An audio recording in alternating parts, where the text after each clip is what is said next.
basketball, le handball, le football est mieux quand il est expliqué. L'analyse et l'actualité de tous les sports de combat. retrouvez toute l'actualité sportive dans Age Pro.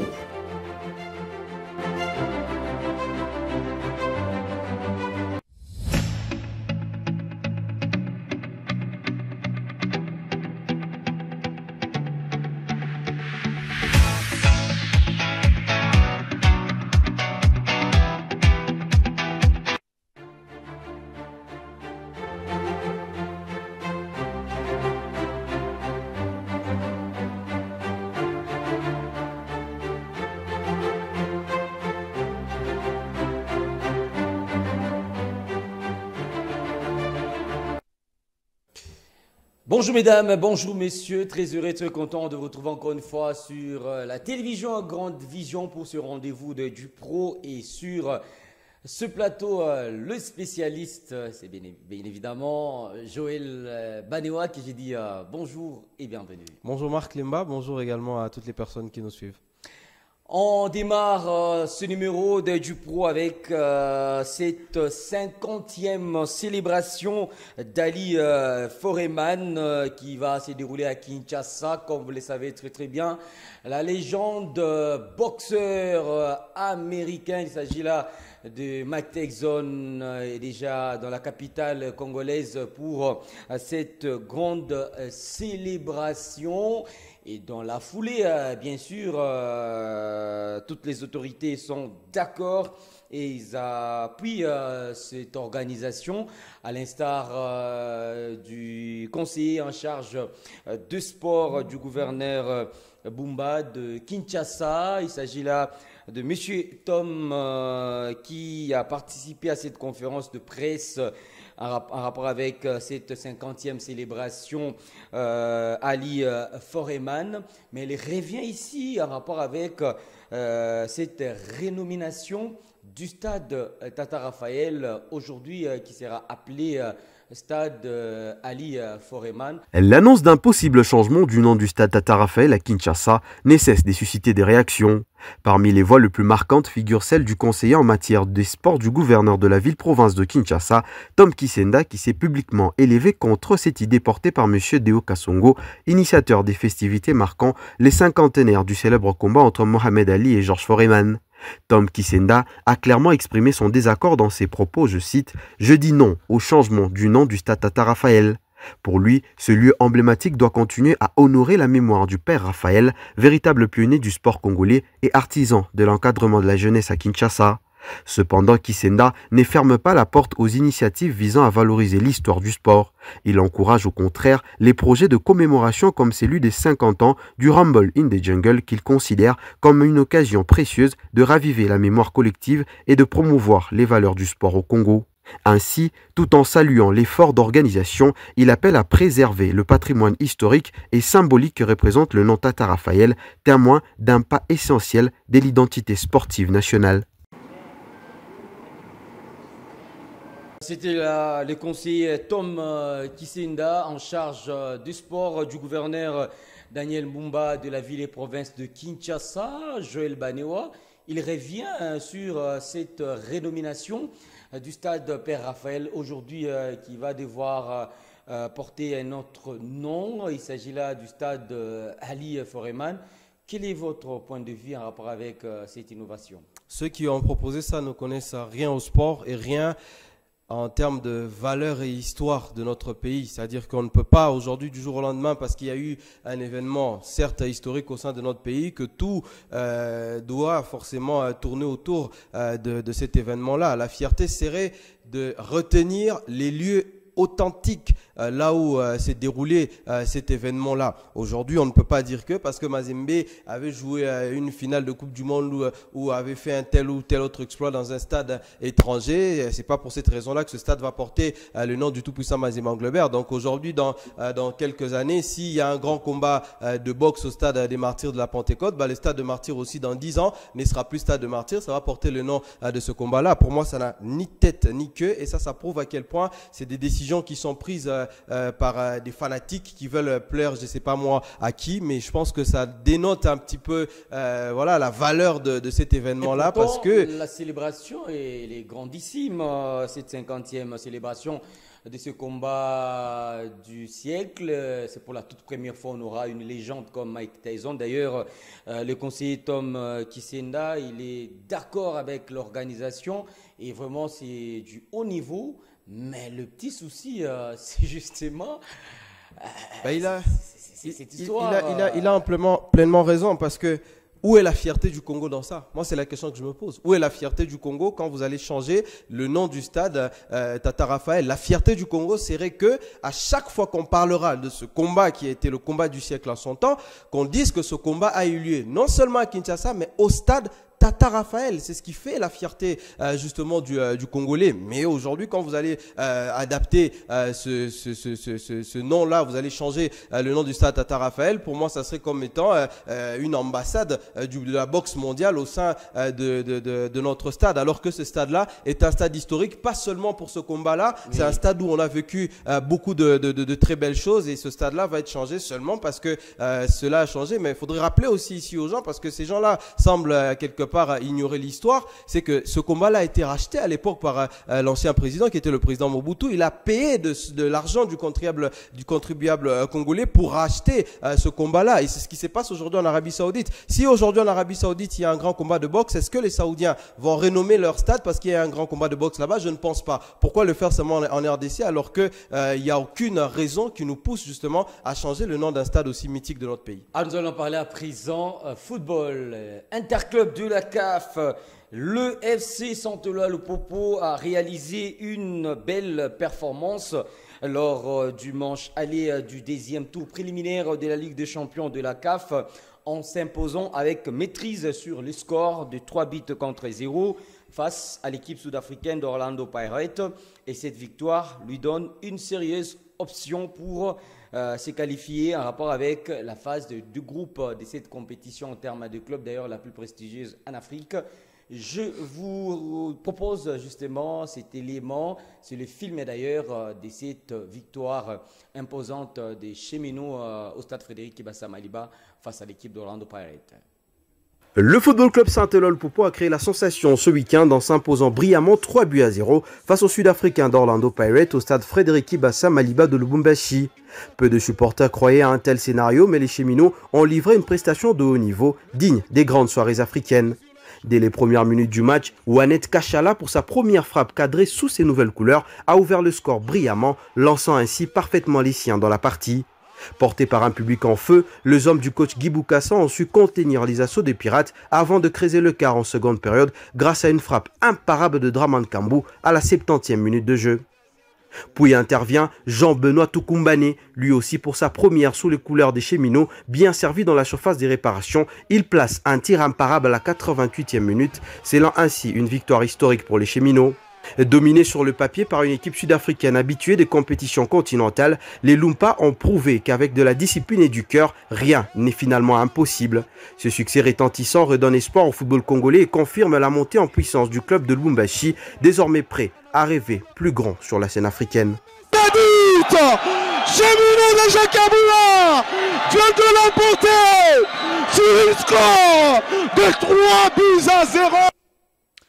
Lupopo maîtrise Orlando Pirates et place un pied en phase de groupe de la Ligue des champions de la CAF Banera. Ouais, c'était inattendu, surtout par la manière, parce que Guy Boukassa, parce que pour moi c'est l'artisan numéro 1 de cette victoire des Cheminots, il a réalisé un match parfait en termes de stratégie, en termes de la tactique mise en place, parce qu'on a vu durant la première jusqu'à la dernière minute, c'est pour moi un match parfait, parce que je n'ai même pas vu de temps faible du côté du FC Saint-Eloi Lupopo. Ils ont laissé le ballon justement à l'adversaire, ça c'était prévu, parce qu'il le reconnaît en conférence de presse d'après-match, et ils ont procédé justement par ces longs ballons ballons, ces ballons dans la surface de réparation, ce coup de pied arrêté qui a emmené le but magnifique des Draman Kambou. Ils ont tellement bien travaillé ce match-là que les Sud-Africains ont été surpris. Et en face, justement, en parlant de cet entraîneur marocain qui, lui, s'était vanté, d'ailleurs, avant ce match-là, de connaître parfaitement cette équipe du FC Saint-Ol-Popo, mais on a vu que c'était un entraîneur limité parce que Guy Bokassa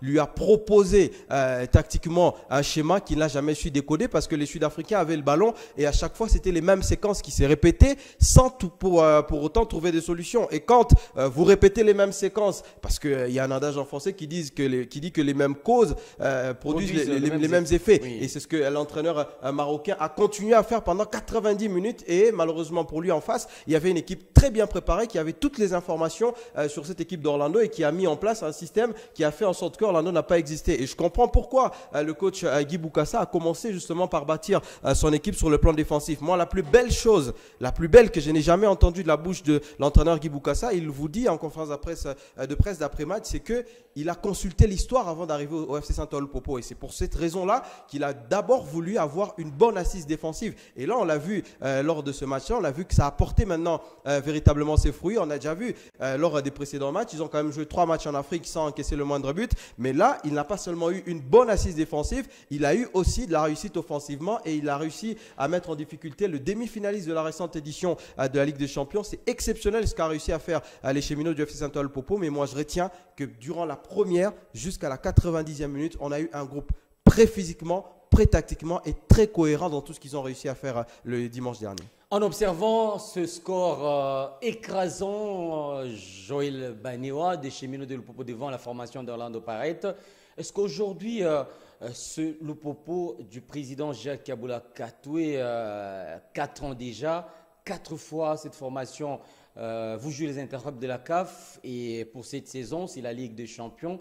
Ce projet peut entrer maintenant dans cette régularité en termes de performances pour les équipes congolaises. Voilà, moi je suis de ceux qui pensent que cette fois-ci ou cette génération du FC Saint-Ol-Popo avec ce nouvel entraîneur, c'est eux qui doivent maintenant à un moment remettre un petit peu le retour à l'ascenseur au président de cette équipe, Jacques Kaboula, qui a tellement investi, qui a donné beaucoup de sa personne pour cette équipe-là. Et aujourd'hui, c'est le fruit de ce travail acharné parce qu'il y a eu beaucoup de changements, il y a eu des difficultés, des échecs parce que l'année dernière contre Bravo, c'était un coup très dur pour cette équipe-là. Mais cette saison, ils sont quand même en Ligue des Champions et cette fois-ci dans ce même stade où ils ont été humiliés par Bravos, ils battent l'une des meilleures équipes du continent. Donc ça prouve qu'ils ont pris une nouvelle dimension. Moi, c'est la phrase qui m'est sortie après le match que j'ai eu le plaisir de vivre personnellement avec Ibassa Maliba. C'est que tu sens que c'est une équipe qui a changé de dimension. C'est une équipe qui a atteint une nouvelle sphère parce que même l'entraîneur vous dit aujourd'hui au sein de Lupopo, il y a une database. C'est-à-dire qu'ils savent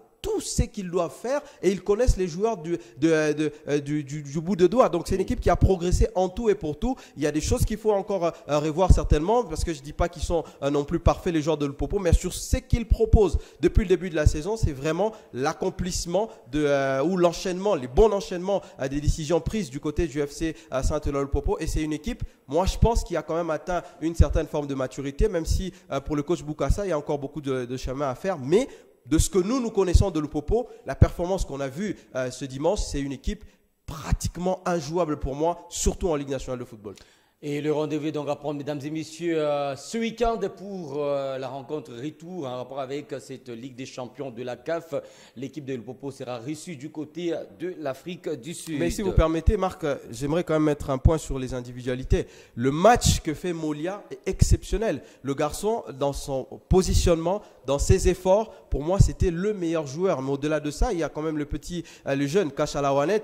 C'est un talent pur. Le FC Saint-Ol-Popo a eu l'œil, le compas pour recruter ce joueur-là. Premier match, première frappe, un premier but dans un tel stade. Ça prouve à quel point c'est un joueur de talent. Et il y a les autres, il y a les Draman Kambou, il y a les Mandi qui est pied gauche, pied droit exceptionnel. On a senti un collectif d'exception. Et j'étais avec Jean-Claude dans le stade. Quand j'ai vu Mavungo entrer et Tukumbane, je me suis dit, mais là, Bokassa a entre les mains la meilleure équipe de ce pays, la meilleure équipe de cette Ligue nationale de football. Et je me dis, avec ce résultat qui est pour moi un résultat fondateur, le FC Saint-Olopopo, je pense qu'ils sont quand même partis pour une très très grande saison parce que je ne vois pas dans ce pays un club qui peut le concurrencer facilement. En bref, une illustration, mesdames et messieurs, en Coupe de la Confédération, à Kamalondo, l'équipe de l'AS Simba de Kolwezi avait tenu un échec Kaiser Chiefs de l'Afrique du Sud.